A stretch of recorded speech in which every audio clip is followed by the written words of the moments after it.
저에게는 성인이 되어서 생긴 징크스가 하나 있었습니다. 오늘은 그 징크스에 관해서 이야기를 한번 해볼까 합니다. 저의 어린 시절에 대해서 조금 이야기를 하자면 어릴 때부터 그다지 튀지는 않았지만 아이들과 두루두루 잘 지내는 스타일이었어요.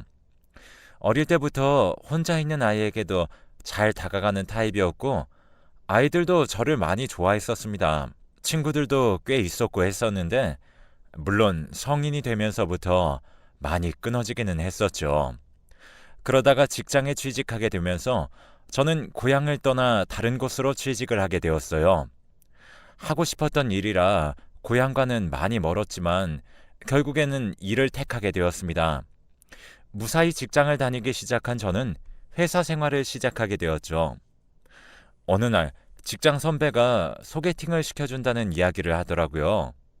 처음에는 거절했었지만 너무 잘 어울릴 것 같다고 부리는 성화에 저는 결국 그 사람과 한번 만나보게 되었습니다. 직장 선배가 저를 좋게 봤던 것인지 정말 그 사람 괜찮더라고요. 자기 일도 열심히 하고 있고 성실하고 무엇보다 빠지는 것도 없이 정말 상냥하고 순한 사람이었습니다. 처음에 만났을 때 그 수줍게 웃던 모습이 아직까지도 생생할 정도로 미소가 아름다운 사람이었어요. 저는 그 사람과 연애를 시작했고 20살 초반에 풋풋하다고 하는 연애를 했었습니다. 데이트도 많이 하고 놀러 다니기도 했었고 부모님께 소개를 시켜드린 건 아니었지만 고향 쪽에 놀러 가서 서로 추억도 남기고 많은 대화도 했었습니다. 그렇게 거의 10개월을 만났을까요? 저는 지금 흔하게 이야기를 하는 잠수 이별을 당하게 되었습니다. 정말 하루아침에 갑자기 연락이 없더라고요. 저도 첫사랑이라서 그런지 정말 아주 슬펐어요. 그게 바로 저의 징크스의 시작이었답니다. 딱 첫 연애가 그래서 그런지 상처를 많이 받았습니다.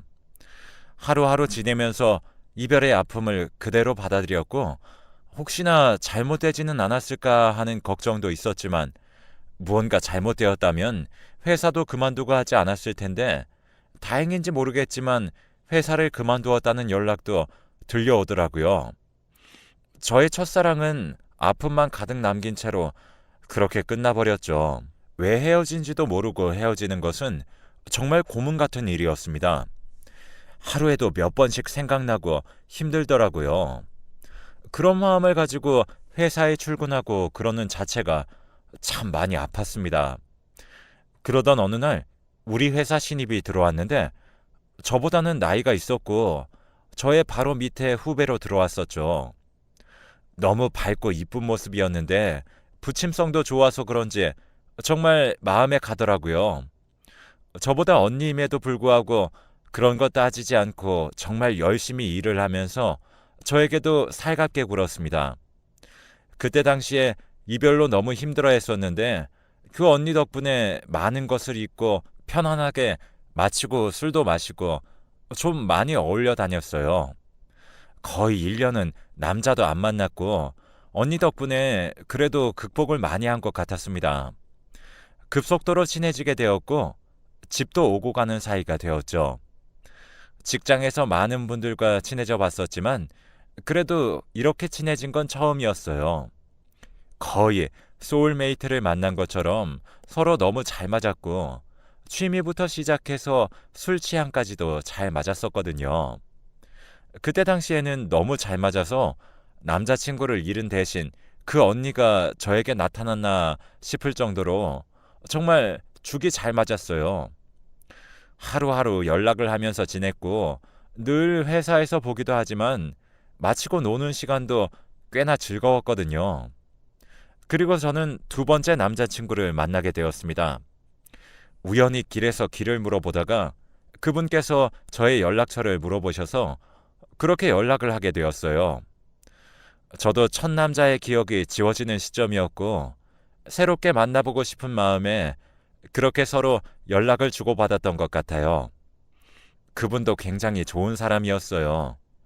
서로 이야기를 하면서 공통점도 많이 생겼고 언니에게 보여주고 같이 소개를 하며 지낼 만큼 너무 잘 맞았죠.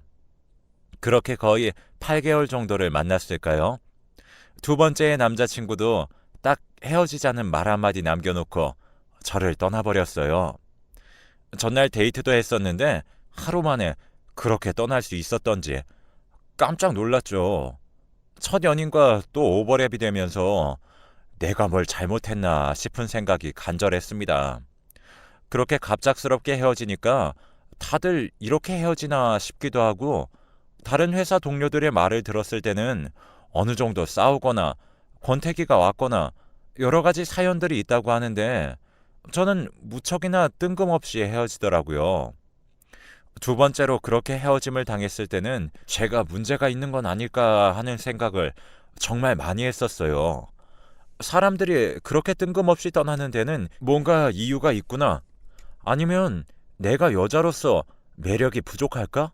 하는 생각도 많이 했고, 정말 여러 가지로 고민을 많이 했었네요. 이러다가 결혼을 하기 전날에도 갑자기 이렇게 헤어지는 건 아닐까 하는 생각까지 들었습니다. 그렇게 저는 징크스인가 싶기도 했고, 1년을 만나지 못하는 건가 싶었습니다. 그리고 저는 6개월이 지나지 않아서 연애를 시작했어요. 바로 회사의 동료였는데 저희 부서로 이동을 해서 오신 분이었습니다. 저보다 나이도 조금 있으시고 어느 날부터 호감을 표시하더니 저에게 정말 잘해줘서 저도 눈치를 안 챌 수가 없더라고요. 다른 사람들도 어느 정도 눈치챌 만큼 그렇게 저에게 호감을 표시해줬죠. 처음에는 약간 부담스러웠는데 날이 갈수록 그 사람이 아침마다 자리에 놓아주는 커피, 간식 등 여러 가지가 참 괜찮다는 생각이 들더라고요. 그리고 무엇보다 전에 만났던 사람들과는 달랐던 게 같은 회사를 다니고 있기에 그렇게 갑작스럽게 헤어질 일은 없지 않을까 싶었습니다. 저도 참 만남을 시작하면서 그런 생각을 한다는 게 웃겼는데 그런 생각부터 먼저 하게 되더라고요. 몇 달을 그렇게 주구장창 커피와 간식 선물만 하다가 어느 날 저를 조용히 불러내서 이야기를 합니다. 저랑 만나고 싶다고 말이죠. 회사 사람들에게 쉬쉬한다고 했지만 다른 사람들도 다 아는 눈치였습니다. 그리고 언니가 무엇보다 축하를 해주더라고요. 가끔 데이트도 즐기고 많이는 아니었지만 셋이서 보는 날들도 꽤 있었어요. 매일 직장에서 보니까 새로웠고 사내 연애라는 게 좋기는 하더라고요. 6개월이 지나면서 그 사람은 저에게 청혼을 하였습니다. 번듯한 직장도 있고 이제 우리 같이 살면서 가정을 꾸려보는 게 어떻겠냐고 말이죠. 저는 승낙했습니다. 만나는 기간은 짧았지만 정말 그 사이에 많은 것들을 심어줬고 무엇보다 책임감 또한 있어 보여서 저를 섣불리 떠나지 않을 것 같았거든요. 하지만 저의 예상은 틀렸습니다. 프로포즈를 하고 난 후부터 무언가 달라지기 시작을 하더라고요. 예전 같지 않은 표정, 그리고 회사에서도 무언가 달라지는 느낌. 행동 자체가 많이 바뀌었다는 것을 알 수 있었어요. 처음에는 무언가 일이 있겠지 했는데 그게 길어지고 무엇보다 저를 피한다는 느낌이 상당히 많이 들었습니다. 회사에서는 개인적인 일로 그렇게 불러낼 수가 없었기에 마치고 이야기를 시도해 보려고 했지만 되지 않더라고요. 연락이 안 되던지 말을 하지 않는다던지 그렇게 답답한 하루가 흘러갔었어요. 차라리 헤어지는 게 낫겠다 싶을 정도로 너무 답답한 날들이더라고요. 갑자기 결혼까지 약속해놓고 왜 이러나 싶기도 하고 이해가 가지 않았습니다. 그런 거의 2달을 지냈는데 어느 날 먼저 연락이 왔더라고요. 그제야 무슨 일이 있었다 이렇게 이야기를 할 줄 알았는데 우물쭈물거리면서 말도 못하다가 갑자기 저에게 헤어지자고 합니다. 끝까지 함께 해주지 못해서 미안하다며 그렇게 저랑 헤어진다고 합니다. 그리고 일방적으로 전화를 끊더니 다시 연락도 받지 않더라고요. 안정될 줄 알았던 삶이 다시 한 번 더 기울어지는 느낌이 들었습니다. 나에게 사랑이란 없는 건가 싶었고 정말 당황스럽기도 하고 눈물도 나고 그랬었어요. 세 번째 상처를 당했던 저는 회사고 뭐고 정말 다 싫었습니다. 참 예의는 아니었지만 저는 출근을 하지 않았어요. 도저히 얼굴을 볼 용기가 나지 않았고, 그리고 다음날 언니에게 물어보니 저도 나오지 않고 그 사람도 나오지 않았다고 말하더라고요. 그래서 그날 오후 저녁에 조심스럽게 회사에 가서 저는 사직서를 내고 왔어요. 아무도 만나기 싫더라고요. 자꾸 그렇게 되니까 제가 문제인가 싶기도 하고, 그렇게 저는 회사를 그만두고 연락을 모두 끊었습니다. 너무 답답해서 저는 점집에 가게 되었죠. 점집에 갔더니 있어서는 안 될 게 있다며 당장 도망가라고 하더라고요. 물론 심적으로 무리가 없었다면 그 말도 듣지 않았을 텐데, 저는 새롭게 시작하고 싶은 마음도 있었고 그냥 그곳이 너무 싫었습니다. 그렇게 저는 바로 집을 내어놓고 그곳을 떠나기로 마음을 먹었죠. 고향으로 돌아갈까 싶었지만 아무것도 없는 곳으로 가고 싶었어요. 회사 쪽에서도 소문이 날 테고 남자 때문에 그만둔 사람이라 낙인 찍혀 이미 그곳에서는 손 쓸 수도 없었거든요. 저는 아무 연고가 없는 곳에서 다시 한 번 더 시작을 해보기로 했었습니다. 그런데 참 이상했습니다. 그렇게 이사를 하고 난 후 저는 직장을 구했고, 그 후로 만난 남자와는 1년이 넘게 연애를 하게 되었어요. 그동안 만났던 사람들처럼 갑자기 하루아침에 헤어지자는 소리도 하지 않았고, 물론 만나다가 싸워서 한번 헤어질 뻔했던 적도 있었습니다. 하지만 그 사람이 저를 잡아주었고 그 사람은 무언가 달랐어요. 여태까지 그냥 이별 통보만 남긴 채 헤어진 사람과는 아주 달랐었습니다. 1년을 넘게 연애하고 결혼했어요. 그때 점집이 참 용하다고 했었는데 그렇게 그곳을 떠나니 연애도 똑바로 되는 것 같고 결혼도 하는 것 같더라고요. 그 사람과 정말 행복하게 살았습니다. 아파트 단지에서도 누구보다 남편 잘 만났다고 하면서 그렇게 살았어요. 누구보다 행복했고 신혼은 달콤하기만 했었습니다. 그러던 어느 날 장을 보고 가는데 익숙한 얼굴이 보였습니다. 바로 언니였어요. 저는 단번에 언니를 알아봤고 그녀도 저를 알아보는 것 같더라고요. 저는 그렇게 언니를 끌어안았습니다. 도대체 어떻게 된 거냐고 물어보는데 그저 눈물만 나오더라고요. 연락을 모두 다 끊어버렸는데 언니와 저는 정말 인연이었던 모양입니다. 그날 그렇게 언니와 만나서 울었어요. 언니는 다행히도 같은 아파트 단지에 이사를 왔었고 회사도 그렇게 멀지 않은 곳에 있더라고요. 남편에게는 늦게 들어간다고 이야기를 한 뒤 그렇게 둘이 이야기를 풀었습니다. 저의 이야기를 하고 나서 언니에게 물어보니 언니도 그 후에 출근을 하게 되었는데 그 사람이 억지를 부리면서 언니를 괴롭히기 시작했답니다. 헤어진 것은 알았지만 직급이 높았던 그는 그것을 이용해서 저랑 친한 사람까지도 괴롭혔던 것이죠.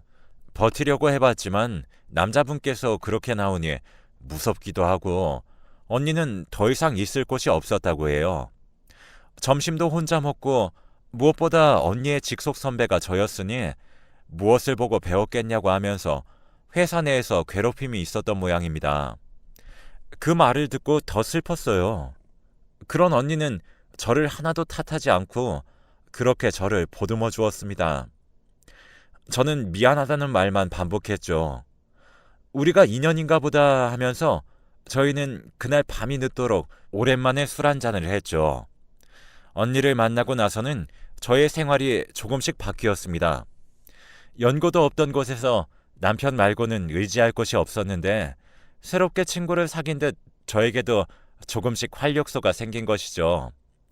새롭게 시작한 곳에서 소울메이트 같았던 언니를 만난다는 건 너무나도 행복하고 즐거운 일이었습니다. 그러던 어느 날, 이날은 저도 참 기억이 나는데 남편이 술을 마시고 들어왔더라고요. 직장에서 회식이 있었다고 하는데 며칠 전부터 기분이 별로 좋아 보이지 않았습니다. 그래서 그런지 저에게 무슨 할 말이 있는 듯 그렇게 이야기를 시작하려고 하다가 말아버리더라고요. 왜 그런지도 물어봤었는데 대답도 안 하고 술에 취해서 잠이 들었습니다. 그때 표정에 무언가 너무 화도 나고 슬퍼 보였었는데 다음날 기억이 나지 않는다고 해서 그냥 넘기게 되었죠. 그날이 있고 한 달 정도가 지났었어요. 남편이 할 이야기가 있다고 하면서 저녁에 술 한잔 하자고 연락이 왔더라고요. 회사에서 조금 더 일찍 마쳤던 저는 집에 가는 길에 장을 보고 들어갔어요. 남편이 좋아하는 수육을 해주려고 고기 잔뜩 사들고 그렇게 들어갔습니다. 고기를 삶고 있을 때쯤 남편이 들어오는 소리가 나더라고요.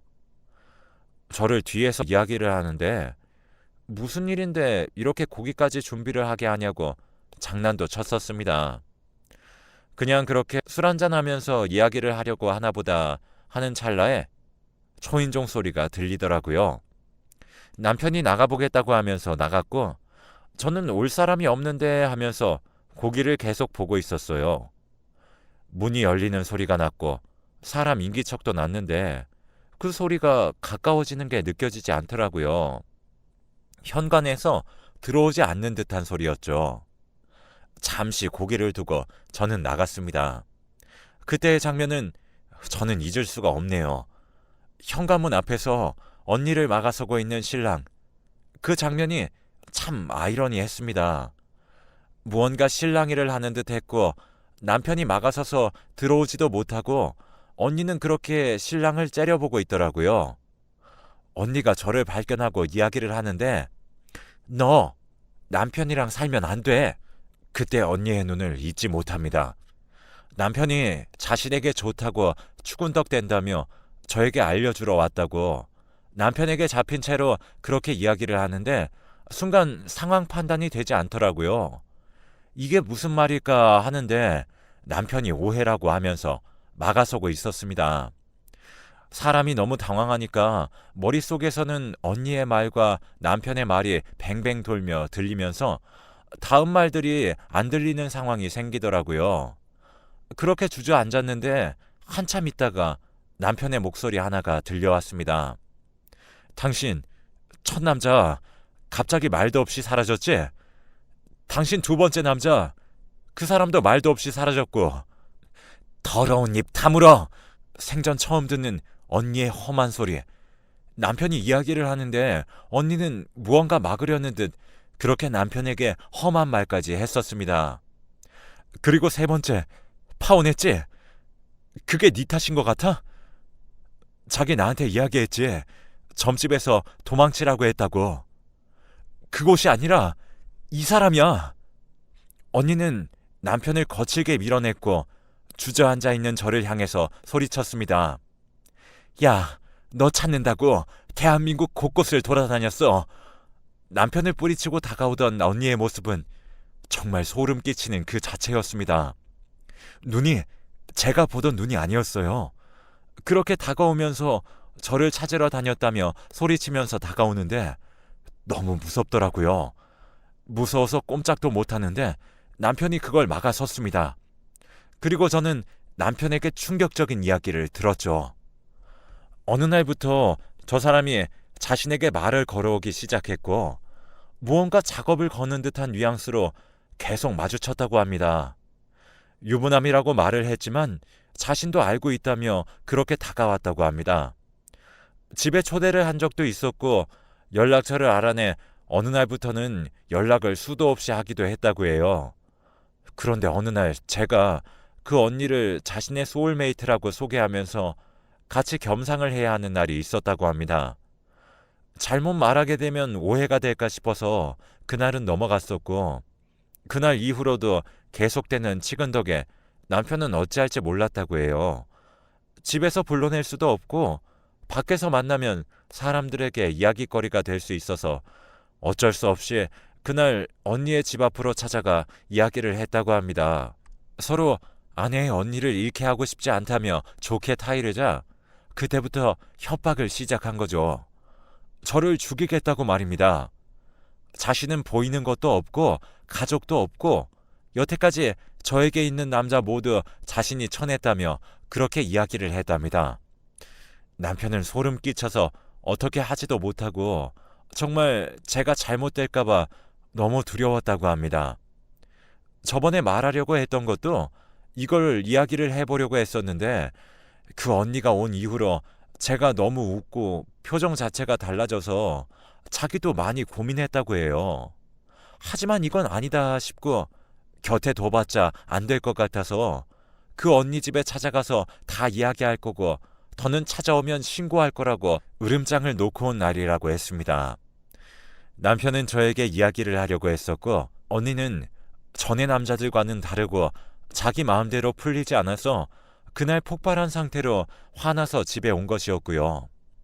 저희 남편은 바로 경찰에 신고했고 그 여자의 가방에서 저를 스토킹한 단서들이 발견됐다고 합니다.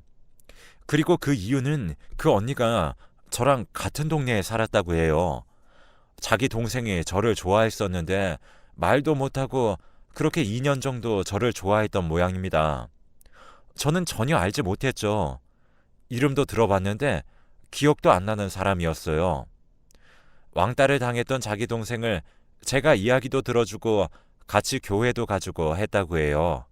하지만 결국 이루어지지 못했는데 어느 날 자기 가족들이 자신 빼고 차를 타고 어디를 가다가 교통사고를 당해 모두 다 세상을 떠난 것입니다.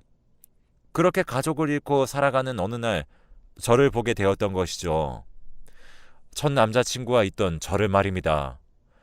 자기 동생은 그렇게 죽었는데 저는 다른 남자와 히히덕거리고 있는 모습이 정말 꼴보기 싫었다고 합니다. 그렇게 그 사람의 인생 목표는 저를 망가뜨리는 것이 되었고 그렇게 저를 죽자 살자 찾아다녔던 거죠. 참 안타깝기도 했지만 소름 끼쳤습니다. 원망할 대상을 찾아 헤맸지만 정작 그 분노는 엉뚱한 방향을 향해 있었습니다. 그분은 지금 정신병원에 들어가 있습니다. 어떻게 되었는지 모르겠지만 접근 금지 신청과 함께 저는 그 사람에게서 자유로워졌어요. 너무 믿고 있었던 사람이었는데 그렇게 되니 많이 무섭더라고요. 그나마 남편이 옆에서 지켜주고 했기에 다른 사람들처럼 무섭다고 떠나지 않았기에 그렇게 저의 곁을 지킬 수 있었던 게 아닐까 싶습니다. 여태까지는 어디에다 이야기하기도 그래서 말하지 못했는데 몇 년이 지난 지금에서야 이야기해 봅니다. 그동안 마음에 품고 있어서 그런지 이렇게 이야기를 하니 속이 편하네요.